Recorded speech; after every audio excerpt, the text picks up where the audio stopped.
আপনারা খেয়ে যান। আল্লাহ যতদিন হাত রাখছে আপনারা খাইতেই থাকেন, আমরা দেখতে থাকি। সর্দি কাশি হইলো মানে স্পিকার ডাইরেক্টররা দেশের বাইরে সিঙ্গাপুর চলে যান, কোথার টাকা? ব্যাংকের টাকা।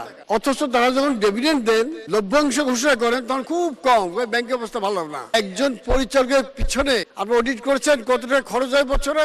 এ টাকা তো জনগণের টাকা। আপনার কত টাকা নিতে পারেন এটা ব্যাংক থেকে? একজন ব্যাংকে এমডি বেতন কত হওয়া উচিত? সিওর বেতন কত হওয়া উচিত? নিশ্চয়ই প্রধানমন্ত্রী প্রেসিডেন্টের থেকে বেশি হবে না? এরা কোথায় পায় এই টাকা? জনগণের টাকাগুলো এইভাবে মিসইউজ করতেছেন। গাড়ি বাড়ি প্রত্যেকটা ডাইরেক্টরের স্বতন্ত্র ডাইরেক্টর। আমরা একটা লিস্ট চাই স্বতন্ত্র ডাইরেক্টরদের। এই স্বতন্ত্র ডাইরেক্টর কারা? সমস্ত দলীয় কর্মী এবং আত্মীয় স্বজনের স্বতন্ত্র ডাইরেক্টর বানান, এদের আজীবন করে দেন। আমাদের কোনো আপত্তি নেই। আমরা একদম এখনই প্রস্তাব আনলাম যে এইটা একটু সংশোধনী নেই। আগে ছিল 9 বছর, এই ডাইরেক্টর আজীবন থাকবেন। আপনারা খেয়ে যান।